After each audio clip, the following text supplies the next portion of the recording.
Bon, on va tourner dans nos Bibles ou sur nos tablettes ou iPhone. Je ne sais pas qu'est-ce que vous avez, Samsung ou d'autres choses. Luc, premier chapitre, le verset 26. Et nous aimons parler, excusez, pasteur Donnell m'a demandé de parler de Joseph et de Marie. Alors, c'est vraiment, ça m'a appris des choses, juste en faisant d'études.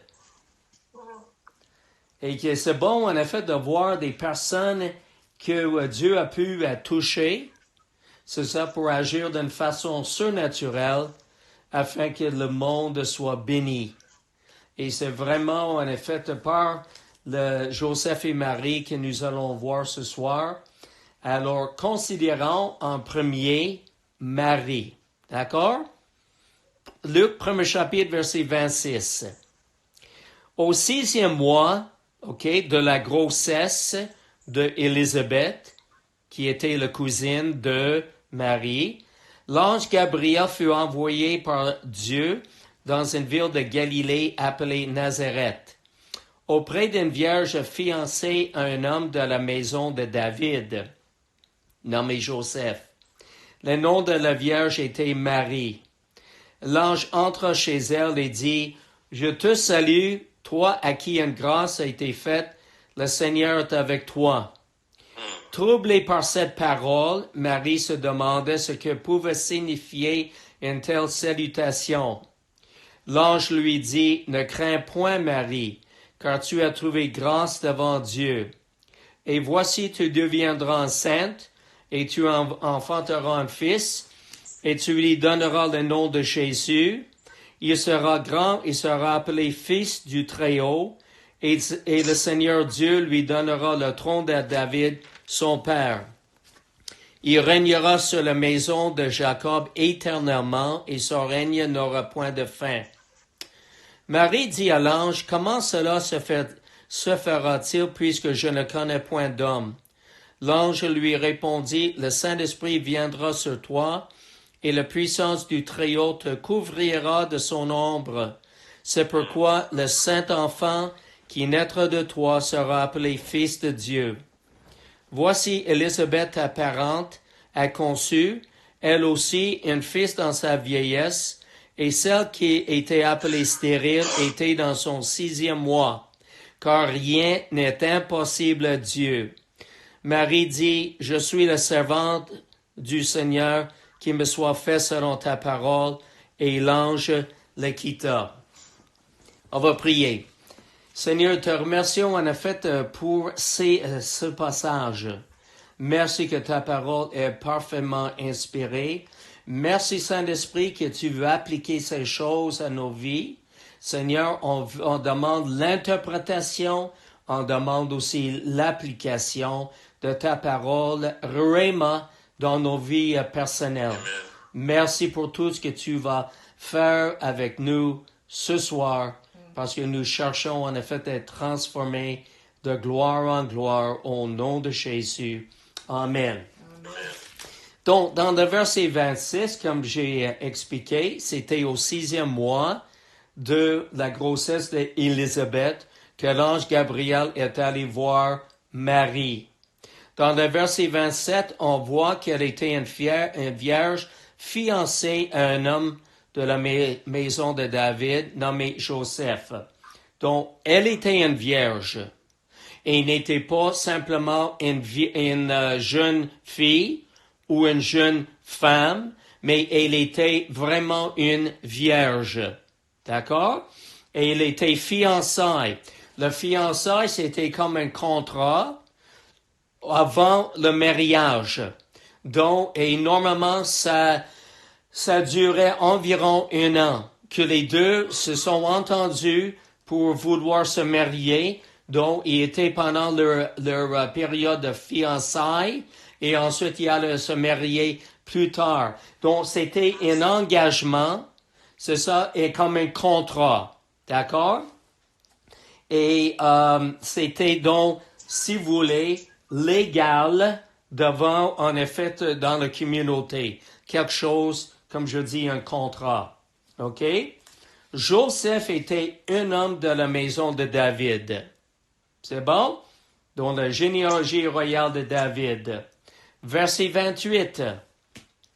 L'ange entre chez elle et dit, « Je te salue, toi à qui une grâce a été faite, le Seigneur est avec toi. » OK?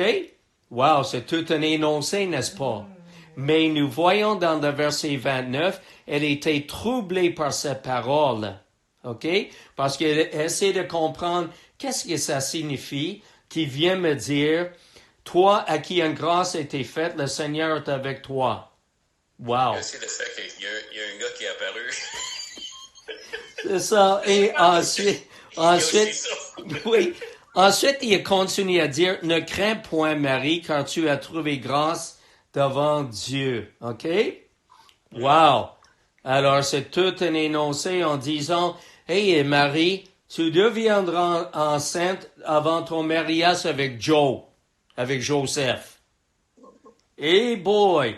Et elle aurait pu, en effet, réagir comme en disant, mais vraiment, est-ce que tu ne sais pas quelle sorte d'envie c'est ça que ça va me causer des problèmes? Hey boy! Dans la société que je vais tomber enceinte avant que je me marie, mais voyons donc. Hey, ça va tout un trolala, un problème? C'est ça? Puis comment ça? Et le Seigneur est avec moi. Les gens, ils vont me rejeter et mon fiancé ne voudra pas de moi. Elle aurait pu facilement dire cela à l'ange. N'est-ce pas? Mais elle a plutôt demandé dans le verset 34, « Comment cela se fera-t-il puisque je ne connais point d'homme? » Qui était une question très légitime, n'est-ce pas? D'accord? OK. Comment c'était possible, OK,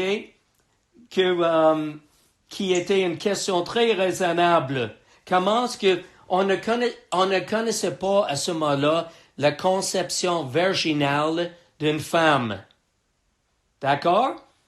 Pour elle, c'était totalement inconnu. C'était la première fois dans l'histoire qu'une femme vierge allait tomber enceinte sans l'intervention d'un homme. Oui. D'accord?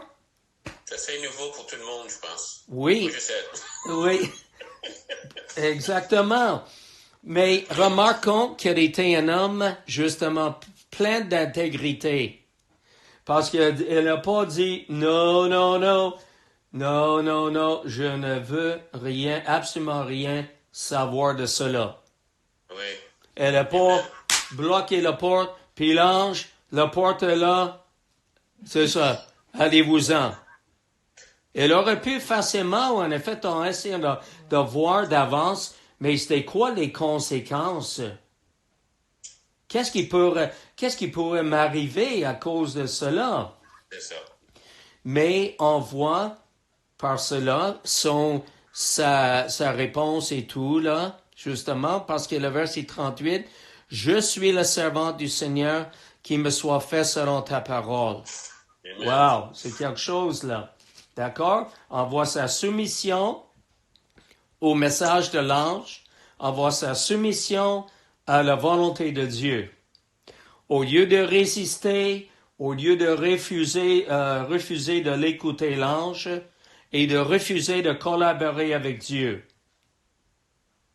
C'est tout un témoignage. Si je peux faire oui. Qu'est-ce qui me frappe, c'est chaque fois que je lis pas de ce monde-là, comme on va lire Simeon puis d'autres, c'est tout avant que le Saint-Esprit est venu, avant que Jésus est mort. Mais il y a une profondeur dans leur compréhension de qui est Dieu. Oui. Et la foi qu'elle a, c'est incroyable. C'est comme cet engagement, je suis toujours frappé par ça dans les évangiles, par les personnes, parce qu'on sait que Jésus n'est pas mort encore. Oui, exactement. Donc, il n'y avait même pas la plénitude du Saint-Esprit, mais pourtant, Pourtant, en effet, c'était des personnes matures, des personnes vertueuses, des personnes qui voulaient collaborer avec Dieu et obéir, lui obéir. C'est quelque chose. Puis ça me fait penser un peu à Reinhard Bonnke. Vous savez que Reinhard Bonnke est maintenant avec le Seigneur. C'est un grand évangéliste que Dieu a employé et qui a eu une vision et il voyait l'Afrique justement trempée dans le sang de Jésus.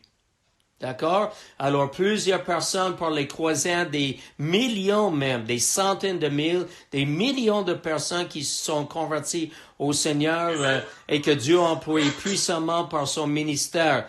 Mais Reinhard Bonnke n'était pas le premier choix du Seigneur. Il y avait deux autres personnes que Dieu a voulu interpeller.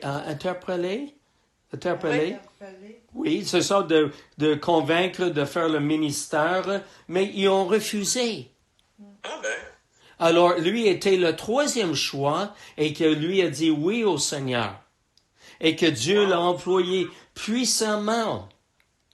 Puis ça suscite une question dans moi-même. Quel est le ministère auquel Dieu nous a appelés? OK? Est-ce que nous avons dit oui ou non à Dieu pour le ministère auquel il nous a appelés?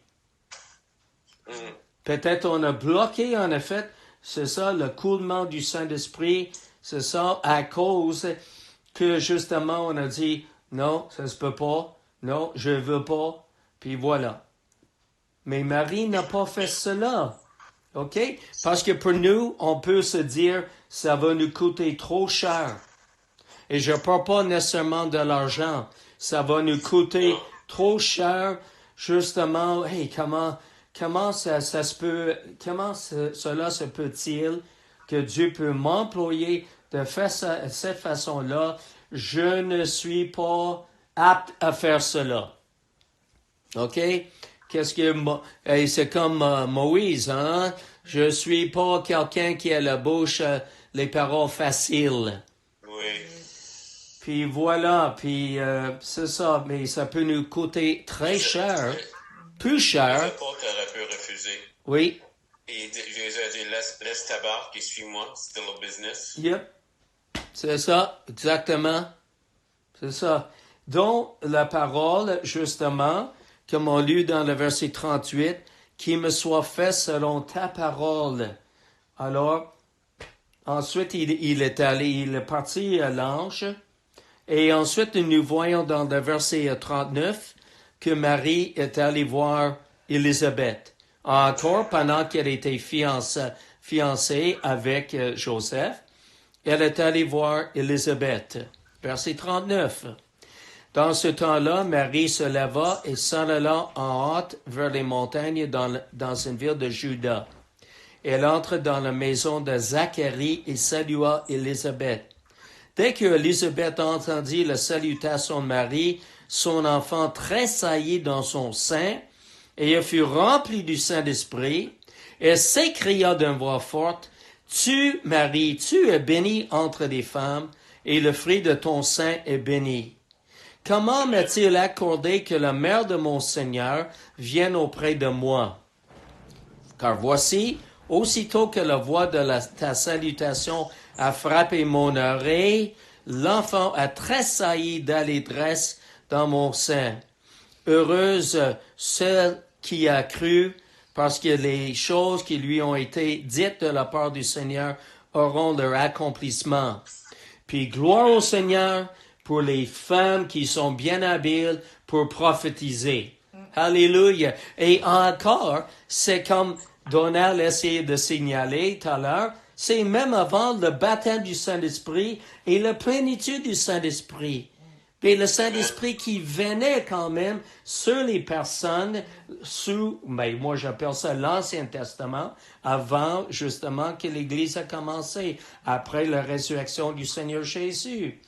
Alors, elle est allée voir Élisabeth, elle est restée là, combien de mois? Combien de mois qu'elle est restée là? Verset 56. Marie demeurait avec Élisabeth environ 3 mois, puis retourna chez elle. Oh, wow! Oui, Wow. c'est ça. Donc, elle est tombée enceinte par la vertu du Saint-Esprit. Elle est allée voir Élisabeth. Elle est restée 3 mois avec elle. Et c'est ça, imaginez-vous, Élisabeth a prophétisé sur elle, concernant bien sûr l'enfant, mais elle a dit, tu es bénie. Tu es bénie, oui, parce que c'était une dame obéissante, soumise, qui a collaboré avec le Seigneur. Alors, c'est merveilleux, son témoignage, sans bien sûr faire de Marie co-rédemptrice, co-médiatrice, co-sauveur, la reine du ciel et tout ça, là. D'accord? Ça, c'est le catholicisme. Mais quand même, de faire de Marie une femme qui était vraiment vertueuse. Amen. Oui. J'ai juste une question, excuse-moi. Ça fait plusieurs prêches que j'entends là, depuis plusieurs années qui disent que Marie était jeune, qu'elle devait avoir 14 ou 15 ans, mais pourtant, je viens de penser, si elle s'en va en visite chez sa cousine à part, elle se lève, elle s'en va, ça devait quand même être un peu plus vieille. Ça, je sais pas, est-ce qu'on est sûr qu'elle avait 14 ans? C'est un autre temps. OK. Oui. C'est bon. Autre temps, autre mœurs. Oui. Hein? En Autre passant, temps, autre mœurs. Autre temps, autre mœurs, ma femme dit. En tout cas. surprenez-vous pas, j'écris les choses que je pense pendant que tu parles dans le chat pour pas les oublier. Mais continue. Excellent. C'est très bien. Merci. Bon, alors, Élisabeth a prophétisé sur elle, surtout concernant Jésus, mais en effet sur Marie, que tu es bénie entre les femmes. Voilà. Et ensuite, Marie a parlé dans le verset 46. Mon âme exalte le Seigneur et mon esprit se réjouit en Dieu mon Sauveur parce qu'il a jeté les yeux sur la bassesse de sa servante. Remarquez bien, Marie avait besoin d'un sauveur. Ça veut dire l'Immaculée Conception, c'est pas dans la Bible, d'accord, c'est notre doctrine catholique, mais qu'elle avait besoin d'un sauveur parce qu'elle était une pécheresse sauvée par la grâce de Dieu, mais une croyante, une femme vertueuse, une femme justement que Dieu a bénie et avec qui elle a collaboré. Alléluia. Alors, car voici désormais toutes les générations me diront bienheureuses. Voilà, parce que le Tout-Puissant a fait pour moi de grandes choses. Son nom est saint, sa miséricorde s'étend d'âge en âge sur ceux qui le craignent. Il a déployé la force de son bras, il a dispersé ceux qui avaient dans leur cœur des pensées orgueilleuses. Il a renversé les puissants de leur trône, il a élevé les humbles, il a rassasié de bien des affamés. Voyez-vous, il est en train de louanger Dieu, là, et déclarer en effet les vérités concernant le Dieu d'Israël. Il a renvoyé les riches à vide. Il a secouru Israël, son serviteur. Il s'est souvenu de sa miséricorde, comme il avait dit à nos pères envers Abraham et sa postérité pour toujours. Alors, là, c'est très évident que Marie était une croyante, justement. Alors, c'est comme elle a déclaré des choses merveilleuses concernant Dieu et comment est-ce qu'il a agi en faveur des Juifs, des Israélites dans l'Ancien Testament. Alors, c'est merveilleux, n'est-ce pas? Alléluia. Oui, la spontanéité de ça aussi. Oui. C'est profond, mais spontané. C'est comme Oui. incroyable. C'est exactement ça, là. C'est bon. Bon, alors maintenant, verset 56, Marie demeura avec Élisabeth environ 3 mois, puis retourna chez elle. Là, on va aller dans Matthieu, premier chapitre, et le verset 18. Et bien sûr, dans Luc pouvait très bien parler de la conception d'une vierge par le Saint-Esprit, Luc, qui était médecin. N'est-ce pas? Il a témoigné concernant cette conception miraculeuse. Alléluia. C'est quoi la référence? Matthieu chapitre 1, verset 18 maintenant. Mais Matthieu, c'est Marc qui était médecin, c'est pas Matthieu? Non, c'est Luc qui était médecin. Ah, Luc qui était médecin, ok, Oui. ça va. Ça va. C'est bon? Alors, on vient de parler d'une femme vertueuse. Alléluia. Mais dans l'histoire, nous allons voir un homme vertueux aussi. Et ça, c'est Matthieu 1er chapitre, verset 18. Voici de quelle manière arriva la naissance de Jésus-Christ. Marie, sa mère, ayant été fiancée à Joseph, se trouva enceinte par la vertu du Saint-Esprit avant qu'ils aient habité ensemble. Alors Joseph, son époux, qui était un homme de bien et qui ne voulait pas la diffamer, se proposa de rompre secrètement avec elle. Et boy, comme il est pensé, voici un ange lui apparut en songe. Alors, Marie a tombé enceinte par la vertu du Saint-Esprit. Elle est allée voir Élisabeth. 3 mois plus tard, elle est revenue voir Joseph et Joseph a remarqué quelque chose. Remarqué qu'elle avait une petite bedaine. Et puis, il se pose des questions. On mange bien chez Elisabeth, engraissé. Oui. Elle était enceinte avant le mariage. OK? C'était quoi la réaction de Joseph? Est-ce que cet homme avait des émotions contrôlées? Est-ce que cet homme, il aimait Marie? Ou est-ce qu'il allait se fâcher? Il allait virer à l'envers les tables? Il allait s'exploser? Puis il allait juste lui parler en plein face? Hein? Mais non. Il aurait pu le porter publiquement. Exactement. Il aurait pu même chercher de le faire lapider selon la loi mosaïque en Deutéronome. Mais il considérait tout simplement, il voulait pas le diffamer en l'humiliant publiquement devant le peuple. Il aurait pu l'amener devant les anciens et dire, ma femme est enceinte, c'est ça, et c'est pas de moi. Fiancée. Oui, fiancée, et que voilà. Elle est partie ailleurs, elle est revenue enceinte. Hey boy, quelle histoire. Mais lui, Joseph, considérait tout simplement de se rompre secrètement avec elle. Voyez-vous combien est-ce qu'il aimait Marie? Amen. Voyez-vous combien que c'était un homme de bien, un homme vertueux, qu'il a bien agi dans la situation. Il pensait avant tout qu'est-ce qu'il allait faire. Il n'est pas parti en peur. Il n'est pas parti en peur à dire, là, le débaucheur, c'est ça, on va régler son cas. Justement, je vais mettre ça devant les anciens. Ma réputation est atteinte. C'est ça. Jalousie. Oui, exactement. Il allait se fâcher, justement.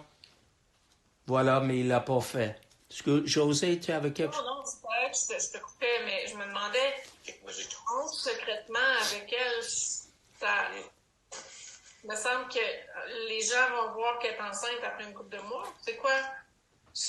On va perdre un joueur. Excuse-moi 2 secondes. On va perdre un joueur. Est-ce que je suis vraiment trop fatiguée ce soir? Je vais t'obligée. Vous quitter. Okay. Oui, sois béni. Elle a fait ça souvent avec moi, Glenn. C'est pas toi. Oui, c'est bon. Je sais, là. Mais, excuse-moi, José, j'ai manqué.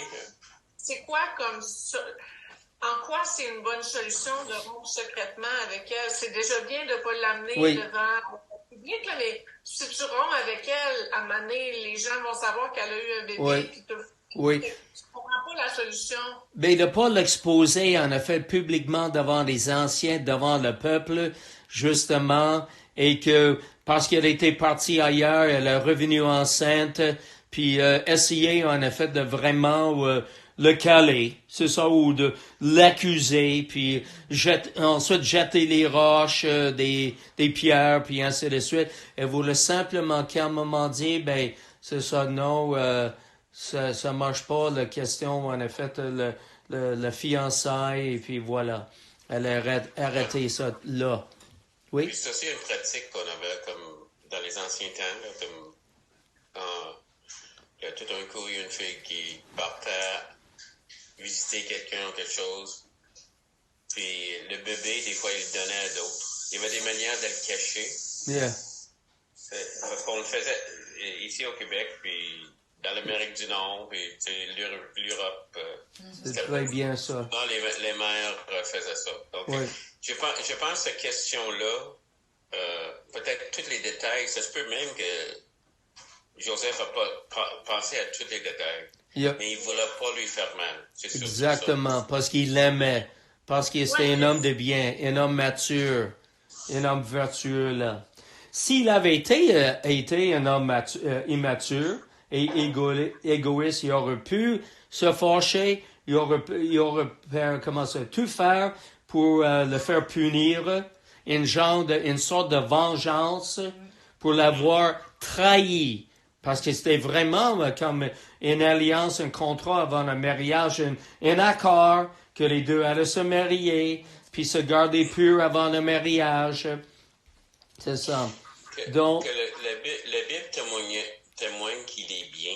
oui, Et l'idée de la sainteté et des biens, ça se voit dans leur texte. On se voit en Jean 8, où il trouve une femme en péché, oui, puis il veut le lapider. oui, Et ça, c'est l'idée, souvent même qu'on a eu à travers nos églises, de la sainteté qui est sévère et dure et accusateur. yeah, Pendant que la vraie sainteté, je pense que c'est ça que Joseph a, yeah, est rempli de douceur. Il est dans une situation qu'il ne peut pas accepter. Elle est enceinte par un autre homme. oui, Il ne sait pas qu'est-ce qui le reste. Mais la vraie sainteté, c'est quelqu'un de douceur, puis de... exactement. Je m'excuse. C'est un peu ça que je comprenais pas. C'est parce que pour moi, s'il rompt secrètement avec elle, c'est parce qu'il veut pas... Ce que je comprenais, c'était que c'est parce qu'il veut pas que les gens pensent que lui a couché avec Marie avant le mariage, donc lui a brisé la loi. Oui. C'est ça que je comprenais, moi. Fait que, oui, c'est beau et c'est gentil de pas... C'est parfait de pas l'amener devant le peuple, mais moi, je voyais plus cette réaction-là comme, bon, ben, je t'humilierai pas, mais je vais quand même m'assurer que le monde ne pense pas que je suis un proche. C'est un peu ça que je voyais, moi, c'est pour ça que je posais la... OK.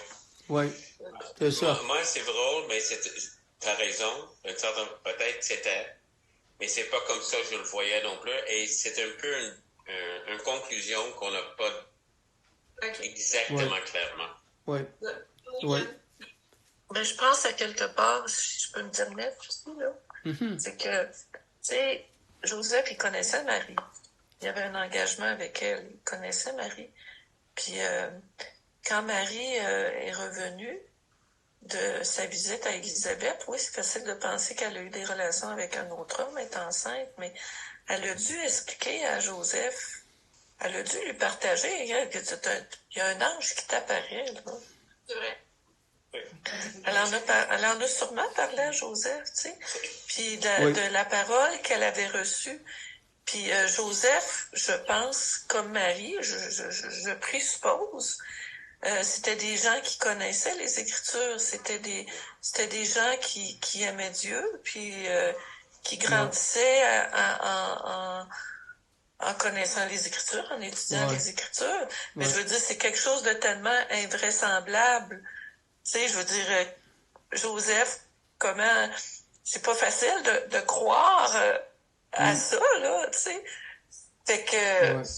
Moi, je pense que d'une certaine façon, oui, il aimait Marie, il était attaché à elle, puis il aurait bien voulu probablement la croire, mais c'était quelque chose qui le dépassait complètement.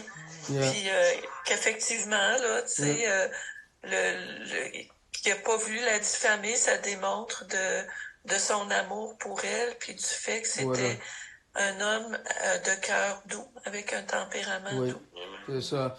Puis il cherchait pas sa propre justice qu'il aurait pu facilement faire, mais il a cherché à agir selon la miséricorde. Oui. Justement, oui. Alors, c'est pour ces raisons, il voulait pas aller devant les anciens, mais il pensait à toutes ces choses-là, là. Comprenez-vous? C'est ça. Parce que il croyait, bien sûr, que il y avait quand même une violation de des vœux, le vœu qui a été fait, ou leur vœu, l'un à l'autre. Mais ça, c'est jusqu'à le verset, c'est où est-ce qu'il a dit, comme il y pensait. Voici un ange lui apparut en songe. Donc, il pensait à ça, puis ensuite, il a reçu un songe. Il l'a pas encore, c'est vrai, il l'a pas encore dit, mais oui, merci. J'ai jamais vu ça. I didn't see that. Yeah. Il pensait, il l'avait pas dit encore. Oui. Donc, il y a eu une révélation par un songe. Et ensuite, Joseph, fils de David, ne crains pas de prendre avec toi Marie, ta femme, car l'enfant qu'elle a conçu vient du Saint-Esprit. Elle enfantera un fils, tu lui donneras le nom de Jésus, et celui qui sauvera son peuple de ses péchés. Tout cela arriva afin que s'accomplisse ce que le Seigneur avait annoncé par le prophète. Voici la Vierge sera enceinte, elle enfantera un fils et on lui donnera le nom d'Emmanuel, ce qui signifie Dieu avec nous. Là, c'est là où l'ange a arrêté. Et là, c'est vraiment quelque chose, là. OK? Il donne une explication. Il a aussi cité l'Ancien Testament, Ésaïe 7,14, en ce qui concerne la prophétie du prophète Ésaïe. Donc, ce qui arrivait, Joseph, avec ta femme, Marie, c'est l'accomplissement de la prophétie. Et c'est Marie qui est la femme vierge choisie par Dieu pour donner naissance au Messie. Wow! Alors, il s'est réveillé. C'est comme il pensait, justement, pour moi, il était comme couché. Il pensait, il a reçu un songe, il s'est réveillé, et ensuite, il a fait tout. Il a tout compris. Il a fait tout ce que l'ange lui avait ordonné, commandé de faire. Comme de verset 20. Ne crains pas de prendre avec toi ta femme. Amen. Car l'enfant qu'elle a conçu vient du Saint-Esprit. Wow! Il a compris, il a accepté cela. Et wow! Le tour était joué. C'est merveilleux. Amen. Alors, il était un homme vertueux, c'est ça, un homme mature, un homme qui contrôlait ses émotions, il s'est pas fâché, il n'a pas traîné devant les tribunaux, puis ainsi de suite, mais non, à cause de cela, Dieu est venu pour lui parler. Dieu l'a fait comprendre qu'est-ce qui se passait. Amen. Exactement. Puis il l'a connu point jusqu'à ce qu'il ait enfanté un fils, son fils premier-né, le fils premier-né de Marie, auquel il donne le nom de Jésus. OK? Amen. Un autre point que j'aimerais souligner. Marie n'a pas consulté avec son fiancé avant de dire oui à l'ange. OK? Elle a obéi à Dieu. Un homme? Non. Attends, je vais t'enregistrer, je vais envoyer ça.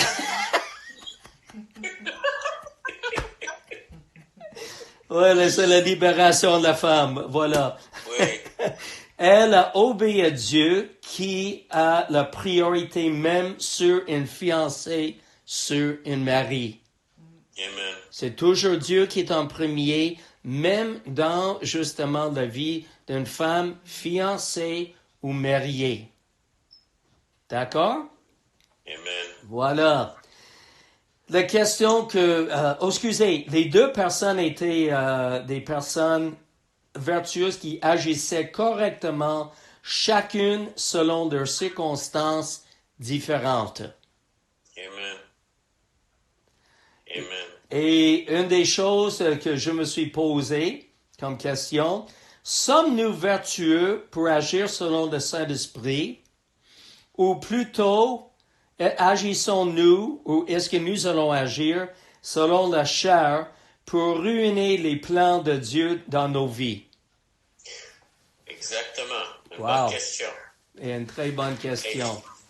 Je sais qu'est-ce que le désir de mon cœur et je sais mes pratiques aussi. Donc, on avait deux bonnes personnes ordinaires. Ils n'étaient pas des vedettes. Ce n'étaient pas des personnes célèbres, mais étaient matures, vertueuses, et que Dieu pouvait employer pour sa gloire. Sommes-nous comme eux? Sinon, OK, Dieu est capable de transformer nos vies. Si nous collaborons avec lui, Dieu, justement, et lui permettre son influence dans nos vies, Dieu est capable de transformer nos vies. Amen. Alléluia. Amen. Les choses ce soir, c'est fort, Glenn. C'est super.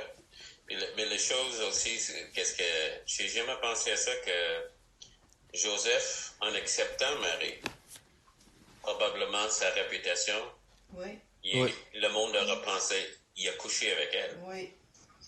J'ai jamais pensé à ça. Oui. Puis Marie aussi. Et j'ai jamais imaginé qu'il avait juste pensé Oui. que l'ange a parlé. Linda disait quelque chose. Oui, Oui. c'est Marie aussi qui avait une mauvaise réputation pour le restant de ses jours. Oui. Oui. C'est ça. Alors, on va prier. Seigneur, je te demande que tu puisses nous rendre plus matures, plus vertueux, Oui. plein d'amour, Seigneur, comme ton amour nous lisons dans 1 Corinthiens 13.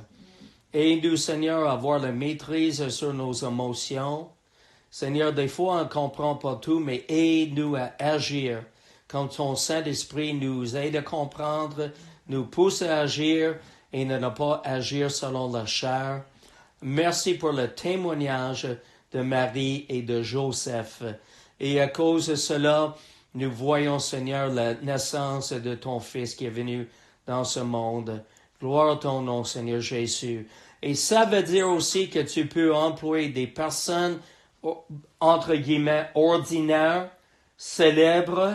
Non, on n'est pas des gens célèbres, mais remplis de ton esprit pour accomplir les grands exploits pour toi. Continue à faire ton travail dans nos vies pour nous guérir, Seigneur, et nous transformer et nous rendre de plus en plus comme toi. Au nom de Jésus. Amen. Amen. Merci, Seigneur. Merci. Alléluia. Merci, Glenn. Tu es Merci. vraiment bien apprécié. Merci. Super.